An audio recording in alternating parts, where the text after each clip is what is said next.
Hey, I want to welcome good morning to those that are listening to this in the morning. We're in the studio with our mindset coach who also does a fitness class here at Overture. So, Crystal, for those that don't know you, introduce yourself, who you are, what you do, and who you serve. Well, it's a pleasure always to hang out with Golfer Pete. And so I want to wish everybody a happy Wednesday. My name is Crystal. People call me Coach Crystal. And I am a health and wellness coach as well as a fitness instructor. And I work alongside my brother in a wellness clinic. He is an Mhm. obesity specialist and internal medicine physician.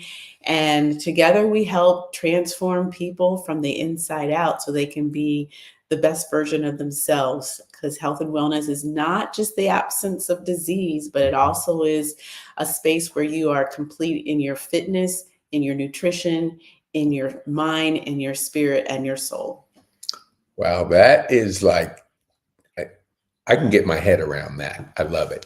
So we were talking like how does fear and faith in your travels, like you see people that are fearful to make change, and how does that kind of in your work with people, what do you see as like the challenging part of those two words and what they mean? Well, fear is something, an acronym for fear is false evidence appearing real. Hmm. So we all have fear. There's no one that walks this earth that hasn't experienced fear. And so sometimes fear has a negative connotation to it, but fear sometimes is a good thing. We should be afraid of trying to walk across the street with heavy traffic, and we're Hmm. trying to do it without the stop sign. So we should be fearful of things that might potentially harm us. The problem is that oftentimes it's not the fear, it's the perception that we need to address on Hmm. things. Um, so fear is false, which means that some things actually what we think are we should be afraid of actually are things that are just a challenge. And I Hmm. think we have to start with why am I afraid? Hmm. Where is the root of being afraid? And we also have to realize that just because we're afraid of something or fearful of something, it doesn't mean that we shouldn't do it. Hmm. Sometimes we have to do it afraid, and that's okay. And I think in my line of work, when I'm dealing with people who are coming in to do fitness for the very first time, I had a lady who was 67. Hmm. She's been in my program for about a month now, but she was so fearful. She had never done anything like this in terms of having a trainer or working on her health. And she said, I was so afraid, but I had to take the risk because I want to be my very best. And I realized that I needed help doing it. And to see her now walk out of the clinic so confident in herself and what she was able to accomplish in that hour just really thrills me, because although she was afraid, she never let that stop her from walking in and attempting something that she knew at the ultimately would improve her overall health and well-being. Oh, I love that. I want you to just comment on this in your work with people, because I think it's okay, like you said, to be fearful at that moment, but it's not okay to stay there. So, how do you see, like, when you're working with your clients and you're trying to kind of give them the idea that, having the faith in you as an individual who is experienced in this can help them through that stage of fear, because we don't want to stay in fear, Correct. because that's no progress. So what do you do when you're talking with and communicating with your clients? How does faith come into that? Well, faith is gradual, it's progressive, Hmm. and we have to start small. We always have to build on things, and anything that is of value takes time. And so I think anybody who is in leadership or are involved in helping anybody develop, Mhm. they have a responsibility of presenting it in such a way that is doable for a person. So we have to start with little small goals and be consistent with that. Mhm. Because in order for us to build any type of faith, we have to believe. Mhm. We have to believe because um, faith is something that you have to believe, but hope is something that you believe for yourself. Mhm. So I can have faith that, you know, somebody can get better, but hope is believing that I can get better for myself. Mhm. And so those two things have to be married, faith and hope. And my job as an instructor or a trainer is to help foster an environment where those two, faith and hope, can grow successfully. And so it doesn't happen overnight. It's encouragement, it's consistency, it's accountability, it's support. And when people start to see that as they are committed to something, and that thing that they're committed to starts to take on some wings and fly, then their faith also continues to take on some wings and fly. Mhm. I love that. And I like that you described it that way because you see it not only in the health and fitness arena, but you see it in a lot of other elements of life that if we're not careful, we can be controlled by the fear. So, you'll hear people say, "Well, just have faith." It's easier said than done For sure. because, I like to say on one shoulder is my fear, the other shoulder is my faith. I want to make the faith bigger and the fear smaller, but it happens up here that we can make a kind of like we have that self-talk. And if we're talking up and feeding the fear by talking that negative talk, fear's getting bigger and that faith is smaller. But if you are working with working with a client and you see them kind of light up, like you said, that 30 days, so the light bulb goes off. They start to feed into the faith part of their shoulder, and then they start believing that, man, this is good. Hmm. What do you see? Like, I know you've fallen in love with the seniors in your work, so you see things through your mom's story, your mom's journey. Did you, before that time, before you had that transformation with your mom and seeing how she was able, by being encouraged, working with her, seeing her environment, all the things that you've described in previous um, podcasts or just through other people, before that time, take us back. Did you have a transition or a thought process of why you wanted to kind of come alongside seniors and help them in that area? Well, I think whenever you have any type of gifting, you well, there should be a mindset of how I can serve other people with Hmm. this, right? Especially if it's beneficial to you.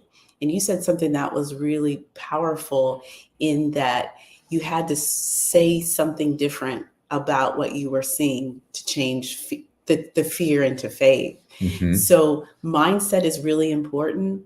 But I also started to realize that um, with switching my own mindset, I had to not only speak different, but I had to actually put it into action. Hmm. So we first have to switch our mindset, and then we have to change our words, but then we have to put our hand to the plow. Hmm. And oftentimes, for me, that transition to helping people started with me first identifying that there was a need and then starting to speak out what I feel like I could help other people do to improve their health and wellness, and then be an example myself, not only by how I led my life, but also how I reached out to other people to help them. Because oftentimes we feel whenever we're about to serve somebody that we have to have it all together. You don't. Hmm. You just have to have a passion to help other people.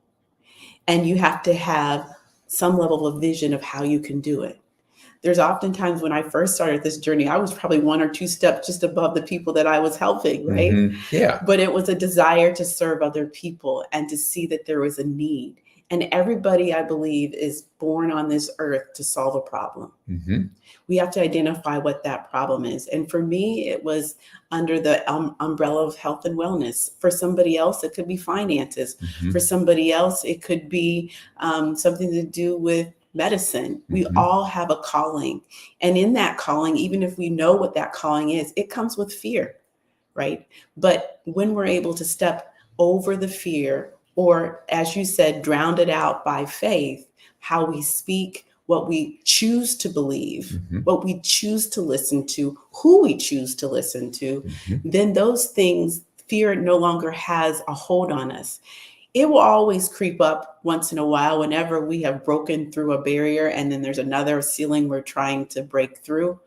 But as just like we continue to grow in terms of our muscle building or our experience, as we continue to build our faith muscles, then we get stronger and we're able to identify, is this fear or is this something, is this fear that's going to stop me or is this something that is going to propel me forward towards my destiny? Wow, that's some profound stuff. Now, I love it that how you frame that. So tell me, like, I want to just go into the conversations that you have with your brother, because he has obviously a vision of where he wants to go. And so you look at, I think 70% of Americans are overweight right now. So the mindset of people is not matching up with the results of people. Why do you think your brother went the path, being an intern doctor or doctor kind of guided path for people? Why do you think this is, I mean, we would maybe have him on the podcast to answer it directly, but being he's your brother, so maybe you've had these conversations. Why do you think he's taken that path to serve in his capacity? You know, I think he probably asked that question too, because I think we live in a society where everything is instantaneous, right? We want fast results. And so when you develop a mindset of wanting change, but that change to be transformational, that means it takes time. And most people don't want to put the work into it. So it takes a really special gifting to be able to nurture people to the space where they have to be okay with the process. And I always say this, that anything that is valuable in life takes time. And it takes time to be good at something, but it takes even more time for you to be better within yourself, right? So to master something takes time, but to be better within yourself takes even more time. And so you need to have someone who's nurturing and passionate and has empathy and understanding of the process, because weight loss is not an easy journey for a lot of people. And oftentimes people, by the time they get to the clinic, have tried and failed multiple techniques, whether it's dieting, whether it's surgery, whether it's these drastic measures of exercise to kind of tackle this thing called obesity. And so what I think he understands, and that's why I gravitated towards working alongside him, is that we have to address the whole person. Not only just their body, but their mind and their spirit and their soul. And I think when you start with that and identifying where you are, because oftentimes with weight loss, it's not just calories in and calories out. It's a lot of potential factors. It could be the amount of stress that you have in your life. It could be the lack of sleep that you have in your life. It could be mindset changes that you have to address, habits that have to be formed, support systems that need to be developed, the environment that you're around, the culture that you've been raised up in.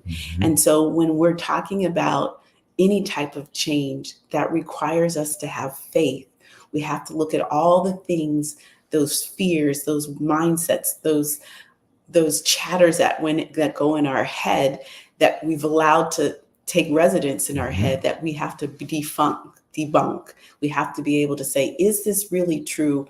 Or does it serve me now? And is it serving me, and how it's serving me? And maybe I need to reevaluate its importance or its validity in my life. Mm-hmm. Yeah, that's very well. For our viewers out there to capture just that, what you described, it's not one little thing that happens. It's a series of all these different things, but it does get down to the faith element. If you have the faith that you have what you described, the support group, the expertise, all the things that you need to change your mindset, you have a better chance of making that transition into a new person that you want to believe is possible, but you failed so many times. It's like, is this going to be just another failure, or will this be the time I make that transition? I want to go back to one question. So you moved to a strange area. I mean, not a strange area. You moved to an area. You have a comfortable career, and you're just like humming, paychecks coming in, you're doing well. And then you're thinking, your brother says, hey, I want you to join me. I mean, join the unknown, no guaranteed paycheck, just that you both had kind of that idea of making a difference out there. How did you think about that? Because there's nothing better than just getting a paycheck every time. You don't have to do anything, just show up. It's true. But you can't just show up anymore. When if your value gets transferred to the market pays on value. So tell our viewers, like, if a person is at a stage where they're kind of trying to think, I want to make a change in my life, and they're thinking of that faith. Oh, I got to have faith. How did you handle it? That's a great question. I actually was talking to a friend this morning about that. For me, I still am a speech language pathologist, but I was working full time in that field, and I'm a believer that nothing happens by chance, and I believe that for me, everything that I do or try to do it under the guidance of God. Mm-hmm. And I think when you have that as an anchor, that you realize that you are a unique creature that God created with unique gifts and talents, and that there's a purpose that you are designed for on this earth, then you're always looking for what that is. And with God, he's really sometimes tricky, where he can put you down one avenue for a while and it's working, and then he says, now I need you to switch lanes.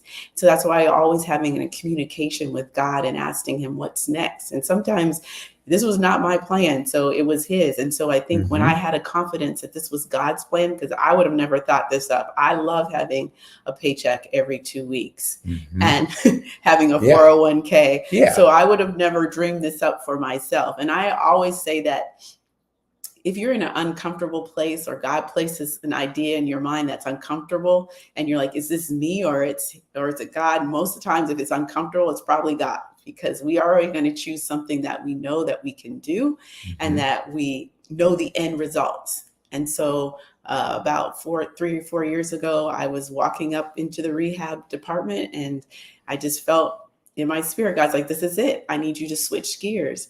And I think in that process of not knowing, and I just want to encourage people, whenever you're facing fear versus faith, if you know the end results, and it doesn't require faith. And the way God works is he only gives you one little step. He doesn't tell you the whole story. And then he gives you another step and another step, and opens one door and then the next door. And so it's a process. Faith is a process. The vision is foggy. It's fuzzy sometimes, but just take that first step. And I would say to anybody, not even sitting on the other side, because I'm still in the step of process, the process of faith, is that even though it's foggy, though it's sometimes hard, even though there's some times where it's unclear to me, I would never regret it making that first step or where I am right now, because in faith, you grow not only in God, but you discover and uncover things about yourself that you never would have if you wouldn't have taken that first step. Mhm. Dang, we could end it here, but I have one more question. We're going to wind it down because you have a class to teach, and we want to make sure that the teacher's there before the students. So tell me, I want you, like, so we're talking about fear and faith. How do you feed your faith? Because the journey is never like that first step. It's a bunch of steps. Mhm. And there's always like, did I make the right move? And we're in a society where we want instant results. Mhm. So how do you personally feed that part of you that is that faith part that is sometimes in a busy society, it's hard to do. What do Yeah. you do personally?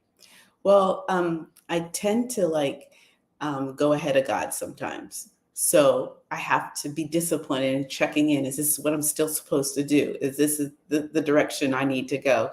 So constantly for me, prayer and checking in.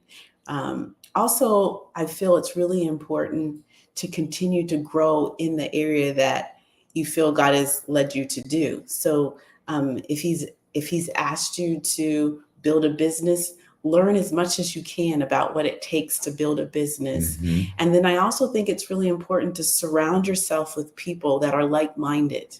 When I Mhm. first started this faith journey, I had a friend that's a lawyer who decided that she wanted to kind of go into entrepreneurship as well. And so we would get together every week and we would encourage each other. And any information that I found about entrepreneurship, I would share with her and she would share with me. And so to this day, we're two and a half years into it and we talk.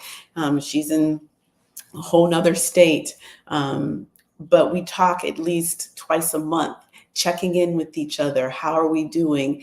What's working for you? What are some support systems that you've used Mhm. that you would recommend for me? So, in putting yourself in an environment with people who are like-minded, I also say that encouraging my faith is to make myself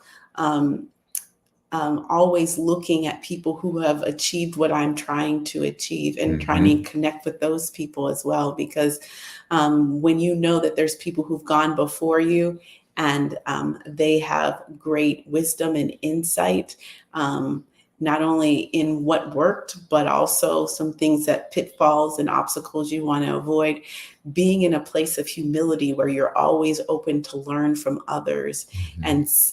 and see their path, even though it might be a little bit different than yours, but you can glean from them is always important. And finally, I think the most important thing is always being willing to give back. I think sometimes whenever we're doing a faith journey, we feel like we have to cross the finish line before we can go back and reach for somebody else and to support them.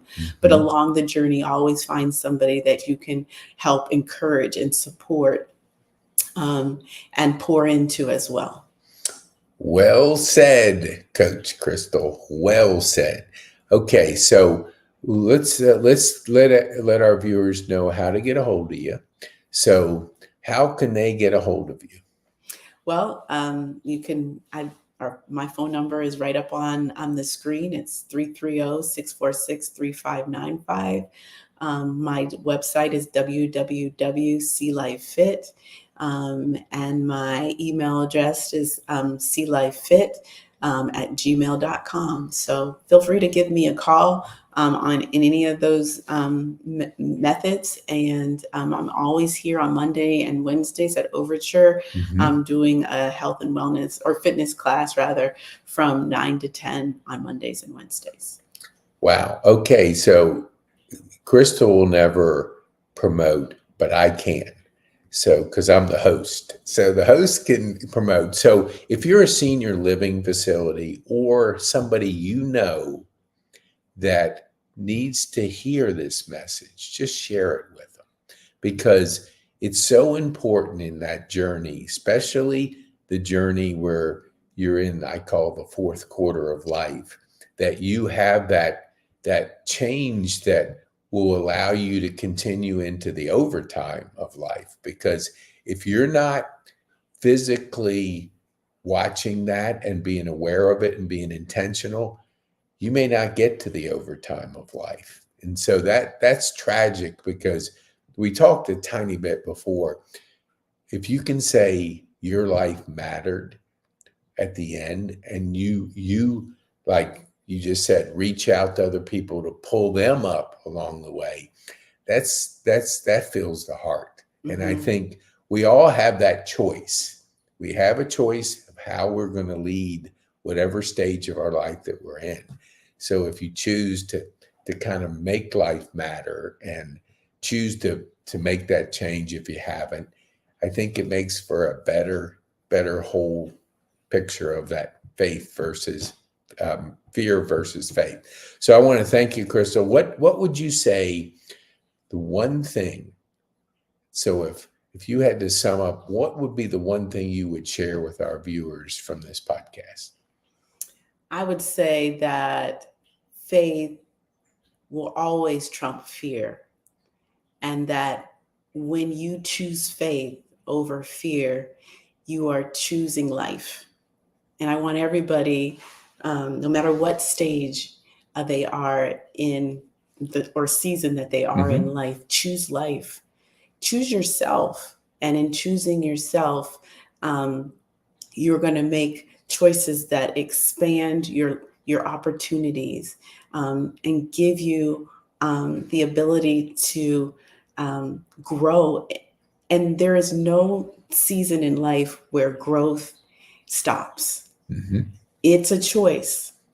And I want that every season of your life, you look back and like, wow, that was better than the season before. But fear is something that will keep us stuck. And even though it appears that we're safe, we're not growing. And like you said, Pete, at the end of life, you want to say that you squeezed everything out of it and you left nothing behind. And you can't squeeze and you can't leave anything behind unless you start to walk out in faith. I love it. I love it. You always hear that, like, leave everything on the field. Leave it all on the court. That's right. Leave it all. We're not even talking sports, but that you hear that now, that means a little bit more to me as you describe that, to squeeze out every bit. Squeeze it all out. Yeah. Squeeze it all out. Don't leave anything left. Don't keep anything. Not a drop. Yes. Okay. Thank you, Crystal. We appreciate it. And if you have questions that you would like us to address, just simply comment below any of the videos that are out there, or call Crystal, email her if you want her to come into your facility and be able to help your seniors through that kind of that fear/faith or mindset of getting that fourth quarter so you make it into the overtime of life. So thank you, Crystal. We appreciate you here today. Thanks so much.